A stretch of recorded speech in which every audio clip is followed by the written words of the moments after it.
Hello and welcome to T2 TV Training Tips on Track Thursdays. It's me, Coach Joy.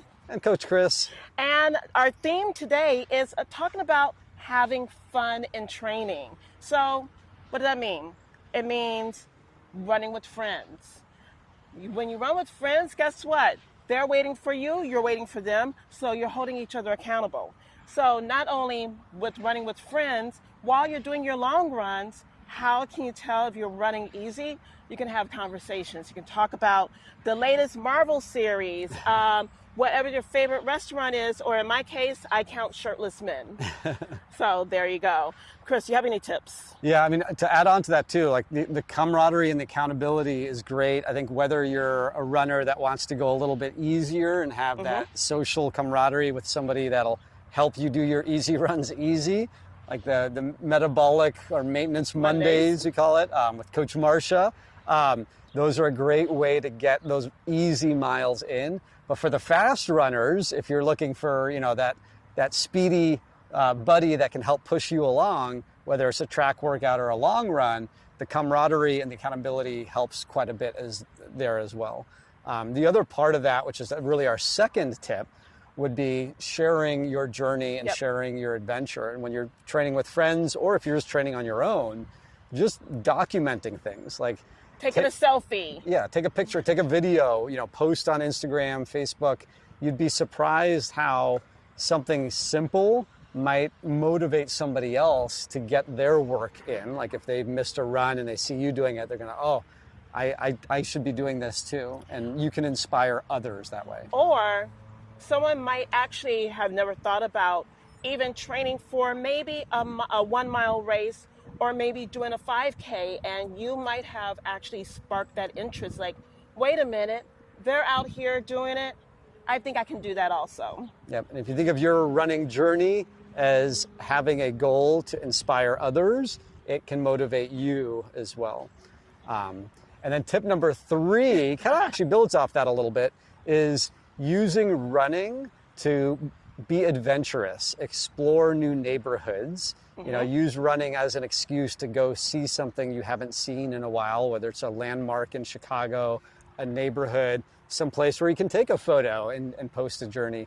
That is a great way to inspire yourself. Or if you're traveling, that's my favorite thing to do. That's also my favorite way. You know, you're running around, or you might join a running group. We both do racecations, so you might see a new neighborhood you've never been in before. Hey, let me go run around and see what's going on. And if you use like an app like both Garmin and Strava have what they call heat maps that show you our popularity areas, like where people run most of the time. And you can identify where the running trails are, where the popular and safe places to run are. And that can be a great way to just make run training fun. And there's other ways to also have fun. You can actually do challenges on either Garmin or Strava. They have running challenges. Or you can challenge your friends for, like, this whole week. We're going to try to do 26.2 miles of running for the total week. And you can just challenge each other and keep everyone accountable. But another thing we like to do on the lakefront path is a reset drill. It's a way of saying hi and cheering on other runners, other teammates, or you might see someone you know and that person doesn't know, like, who is that person?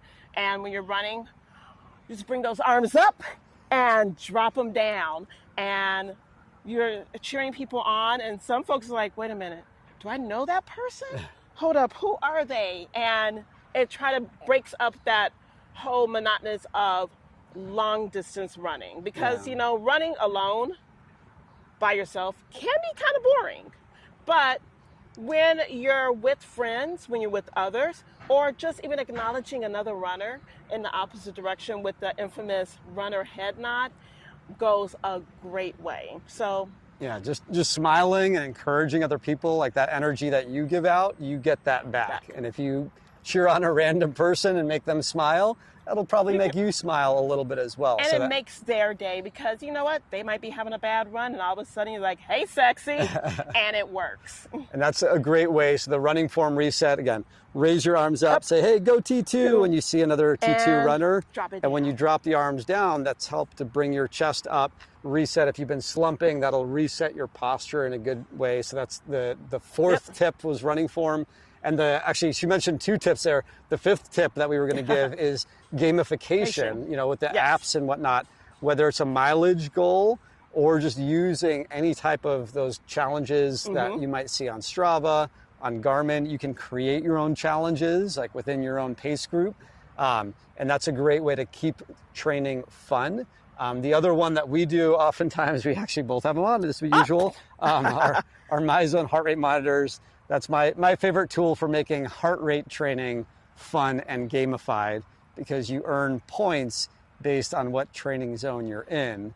And you get more points up to zone 4, but you don't get extra points for zone 5. So it encourages you to stay in kind of the main training zones that we want you to be in.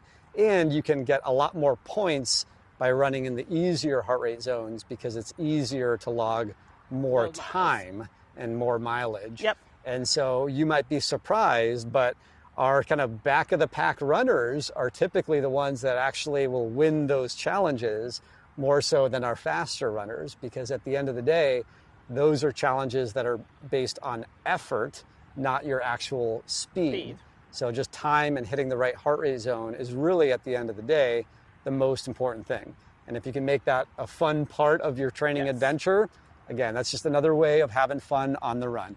But I would actually put the question out to everybody else out there. I'm curious to learn, what do others do to try to have more fun on the run? So post in our chat groups. If we post this on YouTube, post in the comments below or whatnot.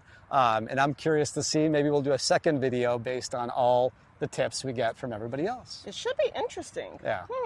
Cool. We will see. All right. And that's it. And we'll see you on the next one. Coach Joy. Coach Chris, Have T2 fun. TV out.